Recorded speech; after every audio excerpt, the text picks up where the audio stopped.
Hello everyone, चलिए class को फिर से आगे बढ़ाते हुए ले चलते हैं। पिछले क्लास में एक्सरसाइज 4.3 का पार्ट 2 वीडियो गया था, लेकिन आज ये हो जाएगा आपको तीसरा पार्ट हो जाएगा और इसमें कुछ क्वेश्चन हम देखेंगे और इसमें एक और पार्ट बन जाएगा। लगभग चार पार्ट हो जाएगा इस चैप्टर का 4.3 का। और यदि आप पहली बार देख रहे हैं इस वीडियो को या इस चैनल पे पहली बार है तो हम आपको बता देना चाहते हैं कि अभी जो है कि एनसीईआरटी क्लास 10th का मैथ का बैच चल रहा है और ये बैच अभी फ्री चल रहा है। लेकिन कंप्लीट कोर्स करना है तो आपको competition target app play store में जा करके डाउनलोड करना होगा और वहां से स्टोर में जा करके कोर्स को परचेज कीजिए। मात्र 799 रुपये में पूरे साल का कंप्लीट कोर्स कराया जाएगा और उसमें बहुत सारा मटेरियल दिया जाएगा और ऑब्जेक्टिव क्वेश्चन का ऑनलाइन सेट प्रैक्टिस भी करवाया जाएगा और प्रीवियस ईयर का क्वेश्चन भी आपको करवाया जाएगा। तो कुल मिलाकर के अगर हम बात करें तो आपका तैयारी 100% हम इस चैनल के माध्यम से कराएंगे। इस चैनल में आपको ज़्यादा फ्री क्लास नहीं होगा, कुछ पेड क्लास है जो आपको ऐप के माध्यम से कराया जाएगा। तो ऐप को डाउनलोड जरूर कीजिए और कोई भी सवाल है मन में तो डिस्क्रिप्शन में जाइए, वहाँ पे मेरा कांटेक्ट नंबर है, आप व्हाट्सएप कर सकते हैं। जो भी समस्या है हम उसको सॉल्व करने की कोशिश करेंगे। और चलिए क्लास को शुरू करते हैं। जब हम पूरा कोर्स कंप्लीट कराएंगे उस समय आपको हम ये भी बताएंगे कि आप टॉप कैसे करेंगे, अच्छा मार्क्स कैसे लाएंगे, वो सारा रणनीति आपको बना करके देंगे और उस पर आपको काम करवाएंगे। ठीक है, चलिए क्लास को आज का शुरू करते हैं। आज का जो टॉपिक है क्वेश्चन नंबर 3 से शुरू करेंगे आज, क्योंकि क्वेश्चन नंबर 2 तक हम कंप्लीट करा चुके हैं।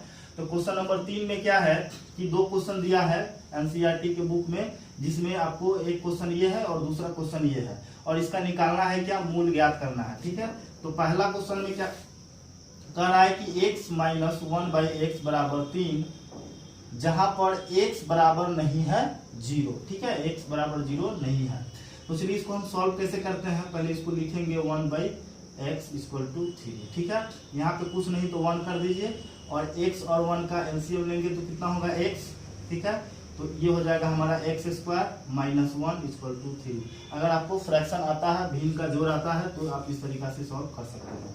कुछ नहीं तो 1 दे देंगे, क्रॉस मल्टीप्लाई करेंगे। ठीक है, क्रॉस मल्टीप्लाई करेंगे तो इसको 1 से करेंगे तो x² - 1 और इसको करेंगे तो 3x आ जाएगा। तो अब इसको लिख सकते हैं x² - 1 और ये आएगा तो -3x बराबर 0।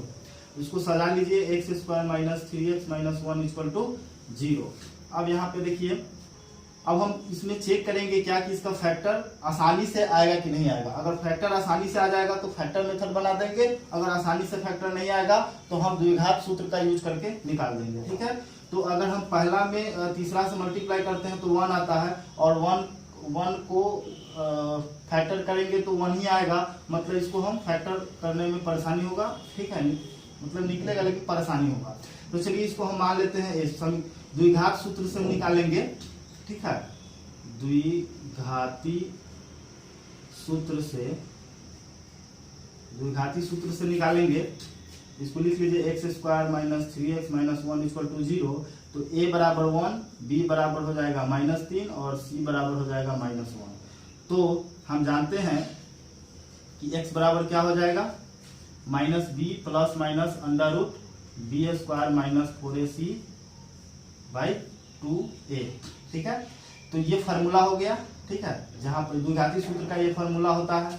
चलिए इधर हम निकालते हैं b कितना है, -3 है। तो अब हम क्या करेंगे, माइनस तो ऑलरेडी पहले से है और यहाँ -3 है। ठीक है, तो -3 लिखिए, फिर ± √। अब देखिए यहाँ b² है तो b² की जगह पे क्या रखेंगे, -3 का स्क्वायर, क्योंकि यहाँ पे देखिए b बराबर क्या है, -3 है। उसके बाद है -4, उसके बाद a कितना है 1 और c भी 1 है, तो 1 × -1 है c। ठीक है, और पूरा के बटा में हो जाएगा 2 × 1, क्योंकि a हो गया 1। चलिए माइनस में माइनस से जब मल्टीप्लाई करेंगे तो क्या हो जाएगा, प्लस हो जाएगा। फिर ± ये माइनस में फिर माइनस से करेंगे तो प्लस हो जाएगा और 3 में 3 से करेंगे तो 9 आ जाएगा। ठीक है, हाँ 9 आ जाएगा।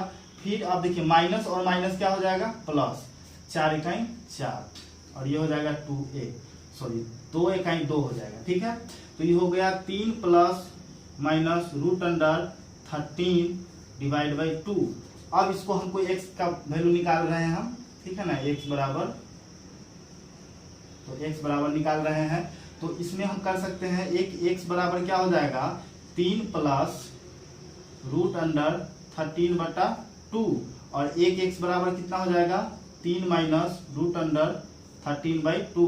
मतलब यहाँ पे आंसर हो गया 3 प्लस रूट 13 बटा 2, और एक हो गया 3 माइनस रूट 13 बटा 2, और यही दोनों हमारा क्या निकला, मूल निकल गया।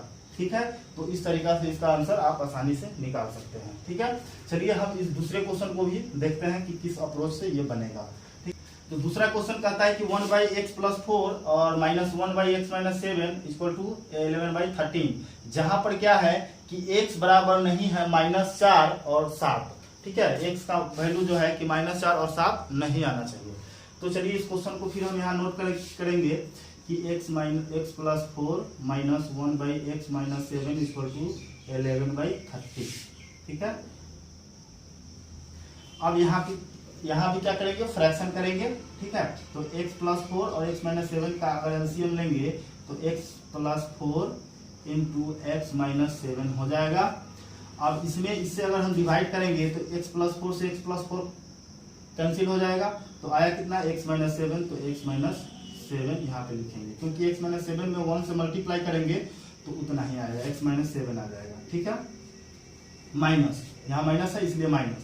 अब इसमें इससे डिवाइड करेंगे तो ये दोनों सिंप्लीफाई हो जाएगा, मतलब कट जाएगा, तो बचेगा क्या x + 4, तो लिखेंगे x + 4 = 11/30।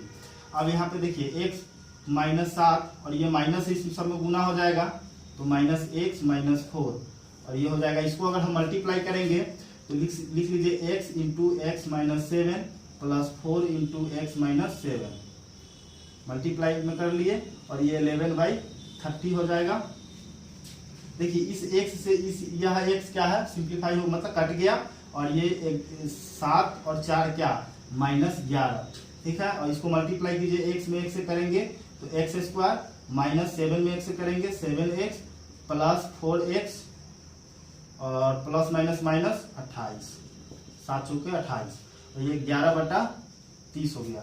अब क्या देखिए बराबर के उधर भी हम काट सकते हैं। देखिए 11 से 11 कट जाएगा, ठीक है, क्योंकि बराबर में हो, और न्यूमरेटर और डिनोमिनेटर्स जो है कि दोनों इक्वल हो तो कट सकता है, मतलब उसका अंश अंश के साथ कट सकता है, हर हर के साथ कट सकता है। तो ये हो जाएगा -1/, यहाँ हो गया x², क्योंकि देखिए 11 तो कट गया, लेकिन यहाँ माइनस है तो -1 लिखेंगे। ये हो गया 7 में से 4 घटेगा तो -3x -28 बराबर यहाँ हो जाएगा 1/30, क्योंकि 11 खत्म है। चलिए इसको हम इधर ले आएंगे, क्रॉस मल्टीप्लाई कर दीजिए आप। ठीक है, जब क्रॉस मल्टीप्लाई करेंगे तो ये हमारा हो जाएगा x² -3x -28 = -30, क्योंकि 30 में -1 से करेंगे तो -30 हो जाएगा। अब इसको लिख लीजिए x² -3x -28, ये बराबर किधर आएगा LHS में, तो +30 हो जाएगा =0। तो अब इसको हम कर सकते हैं x² -3x, दोनों को माइनस करेंगे तो +2 हो जाएगा =0। अब 30 में से 28 माइनस होगा, कितना होगा 2 हो जाएगा। अब देखिए क्या इसका फैक्टर आ सकता है, बिल्कुल आ सकता है। यहाँ 2 × 2 और 2 और 1 3 हो जाएगा। ठीक है, तो यहाँ x² -2x -x +2 = 0। तो यहाँ पे x कॉमन ले लीजिए तो x -2 हो जाएगा, -1 कॉमन लेंगे तो x -2 हो जाएगा। ठीक है, क्योंकि माइनस माइनस प्लस, 2 × 2, ठीक है, =0, यानी कि x -1 और एक आया x -2। ठीक है, इसलिए क्या हो जाएगा x -1 बराबर 0, तो x बराबर कितना आया 1, फिर अगेन या फिर क्या है x -2 = 0, तो x बराबर कितना होगा 2, यानी कि इसका जो मूल निकलेगा, मूल कितना निकला, 1 निकला 1 और 1 निकला 2, तो यही हमारा आंसर हो जाएगा। ठीक है, उम्मीद है आपको समझ में आ गया होगा। फिर भी अगर नहीं समझ में आया है या कोई मन में सवाल है तो आप कमेंट कीजिए या व्हाट्सएप कीजिए, हम समझाने की कोशिश करेंगे। चलिए हम चौथे नंबर क्वेश्चन की ओर चलते हैं। आगे क्वेश्चन देखते हैं वो किस तरह का क्वेश्चन है और उसका अप्रोच क्या होगा। चलिए चौथे नंबर क्वेश्चन को देखिए। चौथा नंबर क्वेश्चन कहता है क्या कि 3 वर्ष पूर्व रहमान की आयु वर्ष में निकालना है का व्युत्क्रम और अब से 5 वर्ष पश्चात आयु के व्युत्क्रम का योग 1/3 है, तो उसकी वर्तमान आयु ज्ञात करें। चलिए मान लेते हैं कि वर्तमान आयु, माना कि रहमान की वर्तमान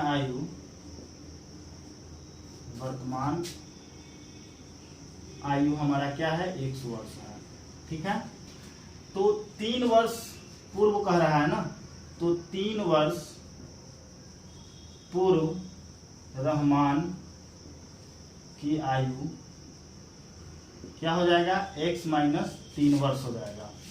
ठीक है, तो अब कह रहा है कि इस रहमान की आयु का व्युत्क्रम, ठीक है, तो इसका व्युत्क्रम निकाल लीजिए। व्युत्क्रम बराबर क्या हो जाएगा 1/x माइनस 3। व्युत्क्रम का मतलब होता है उल्टा। अगर कोई नंबर दिया हुआ है 2/3, अगर इसका व्युत्क्रम पूछेगा तो क्या हो जाएगा 3/2 हो जाएगा। ठीक है, उल्टा हो जाता है, तो इसलिए ये क्या हो गया 1/x माइनस 3। फिर यहाँ पे 5 वर्ष पश्चात आयु के व्युत्क्रम का योग कह रहा है। देखिए पूर्व और पश्चात दोनों में क्या होता है, अंतर होता है। पूर्व कहेगा तो माइनस करेंगे और पश्चात कहेगा तो, पश्चात मतलब बाद में होता है। ठीक है, तो यहाँ पे लिख लेंगे 5 वर्ष पश्चात आयु का व्युत्क्रम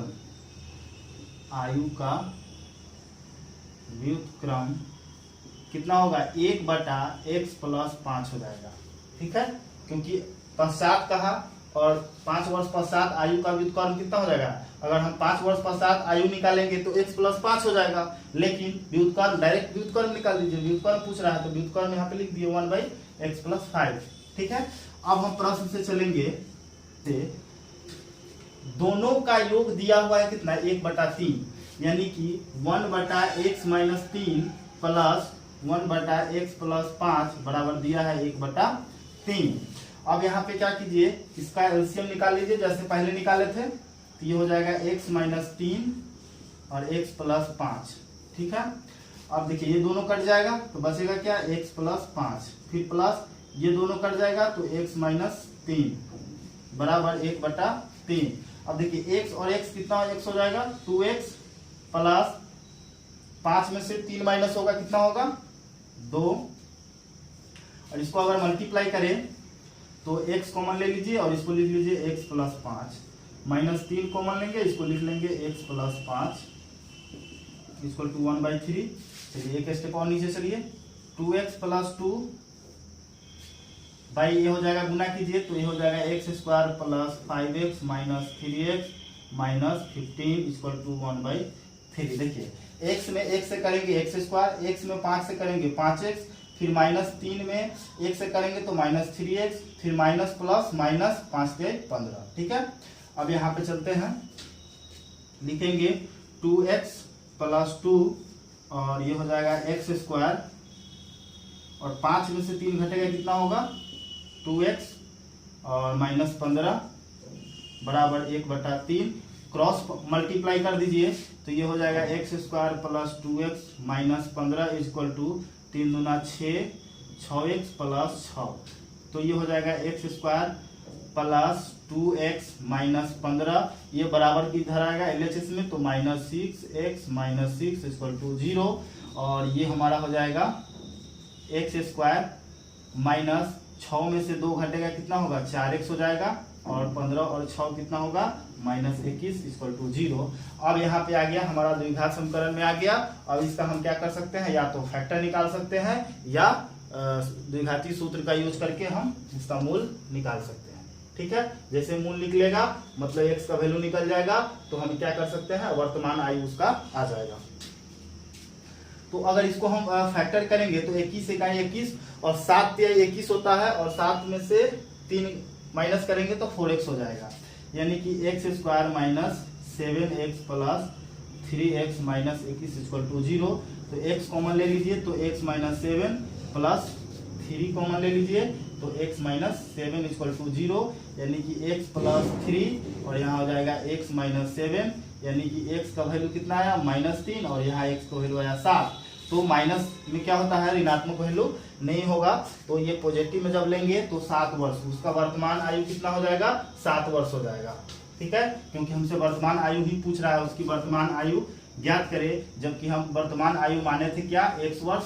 तो हमारा आंसर क्या हो जाएगा, 7 वर्ष। ठीक है, यहाँ लिख सकते हैं कि वर्तमान आयु इक्वल टू 7 वर्ष।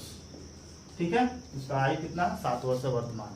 चलिए 5 नंबर क्वेश्चन को भी देख लेते हैं। 5 नंबर क्वेश्चन को देखिए, कहता है कि एक क्लास टेस्ट में शेफाली के गणित एवं अंग्रेजी में प्राप्त किए गए अंकों का योग 30 है।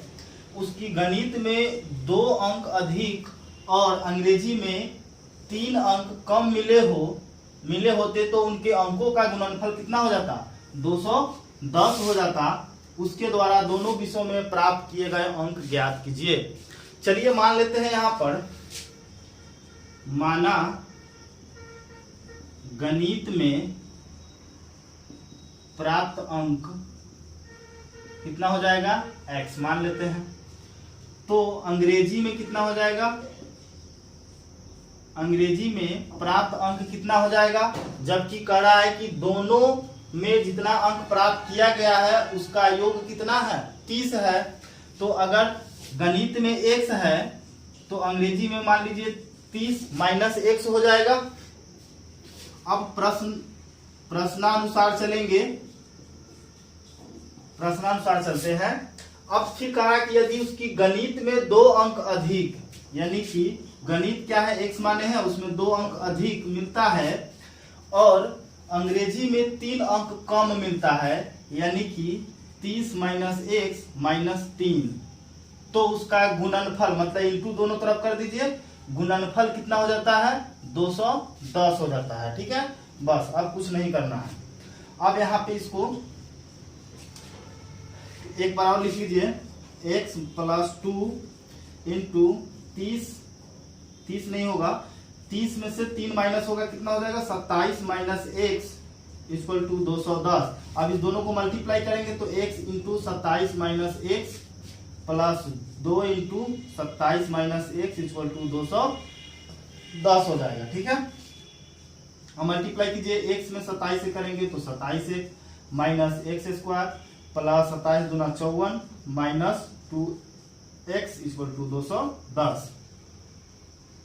एक्स स्क्वायर को इधर ले लीजिए, एक्स स्क्वायर, फिर हो जाएगा आपको 27x में से 2x माइनस होगा तो 25x प्लस में आ जाएगा, फिर प्लस 54 इक्वल टू 210 है।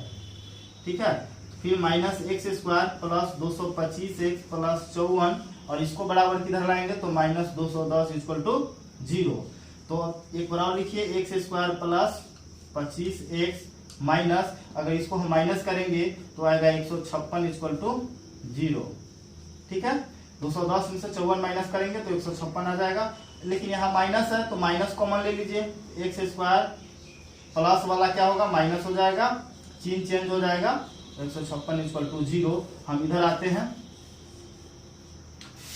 तो आएगा यहाँ हमारा x square minus 25x plus 156 equal to 0। अब इसका अगर हम फैक्टर की बात करें तो इसका फैक्टर आ जाएगा आपको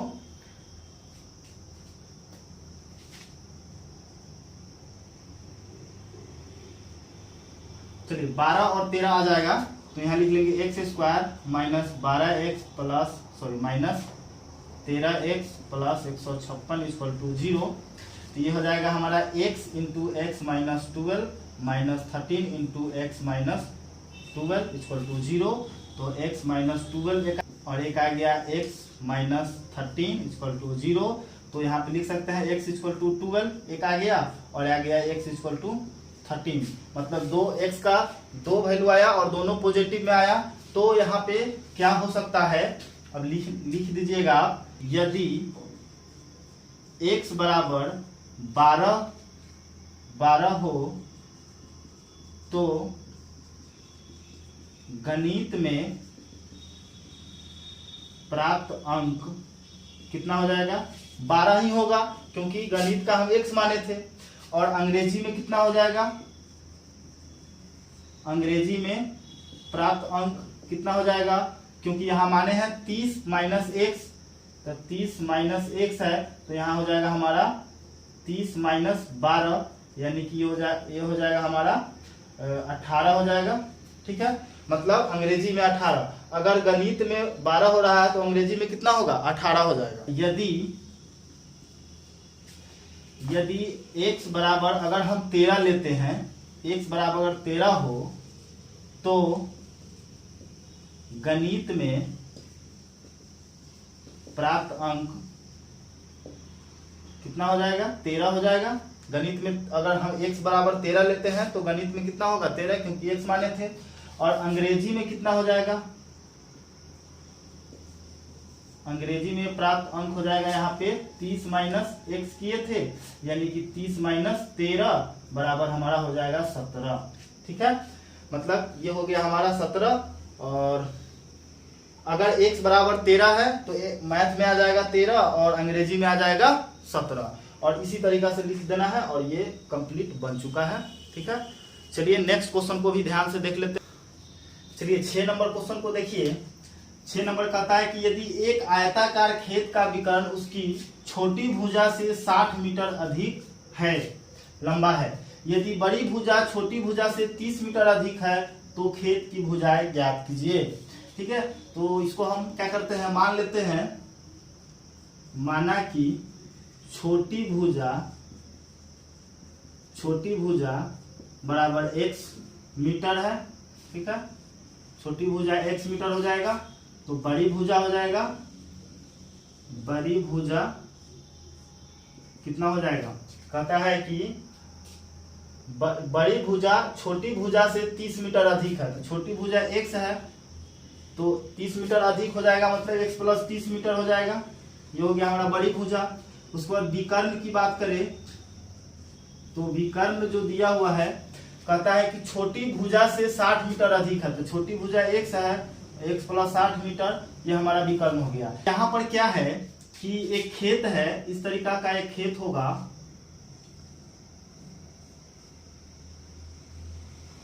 मान लीजिए कि यह एक खेत है और इसका ये यहाँ से यहाँ तक क्या है, विकर्ण है, जबकि ये छोटी भुजा हो जाएगा, ये बड़ी भुजा हो जाएगा और ये विकर्ण हो जाएगा।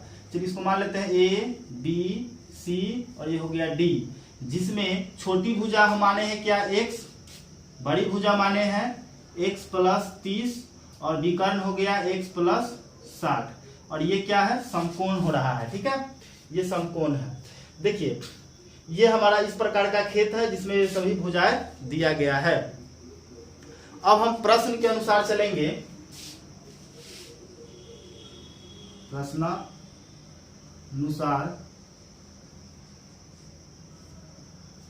देखिए, चूंकि A B C D एक आयत है जिसमें का प्रत्येक कोण समकोण है, प्रत्येक कोण समकोण है, इसलिए त्रिभुज A B C में अब यहाँ पे चलेंगे। देखिए क्या है, A B C D क्या है, एक आयत है जिसका प्रत्येक कोण देखिए समकोण हो रहा है, यहाँ से भी समकोण होगा, समकोण हो रहा है। तो चलिए हम क्या करते हैं, त्रिभुज ABC को लेकर के हम चलते हैं, तो इसको हम निकालेंगे पाइथागोरस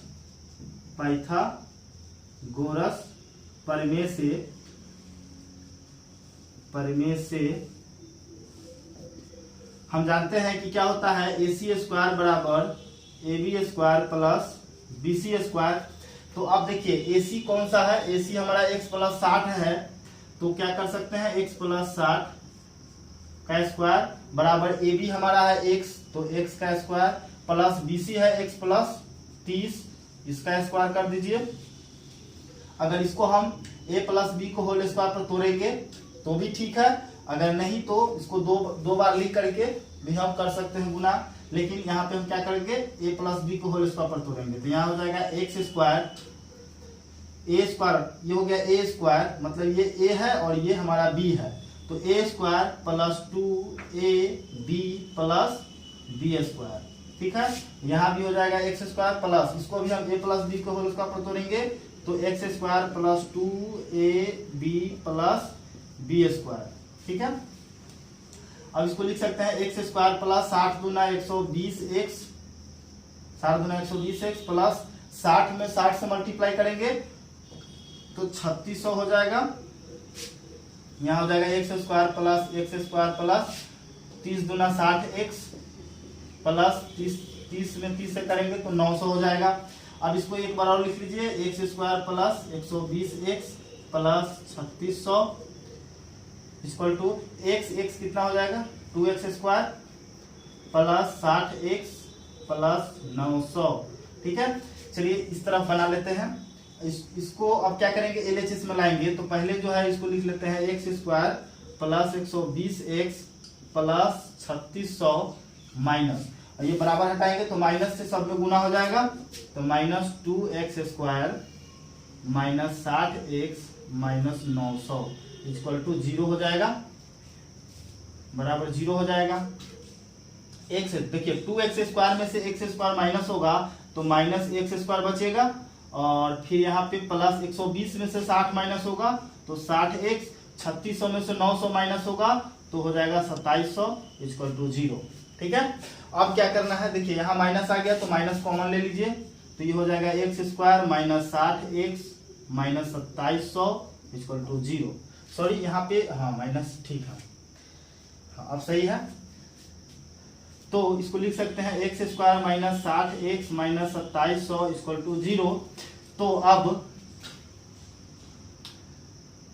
इसका हम फैक्टर करेंगे, जब इसका फैक्टर करेंगे देखिए 2700 है और हमको क्या करना है 60 भी लाना है, तो अगर हम 90 में अगर 30 से मल्टीप्लाई करेंगे तो 9 या 2700 हो जाएगा, ठीक है। और इस दोनों को अगर हम माइनस कर लेंगे तो 60 भी आ जाएगा। चलिए इसका फैक्टर यही हो जाएगा, यानी कि x square minus 90x plus 30x minus 2700 is equal to 0।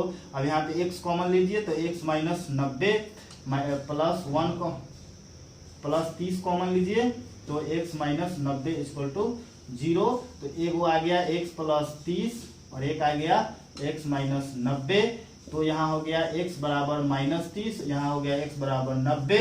ये ऋणात्मक मान है इसलिए ये मान नहीं होगा, कोई भी इसका मेजरमेंट माइनस में नहीं होता है, ठीक है। तो पॉजिटिव वाला लेंगे।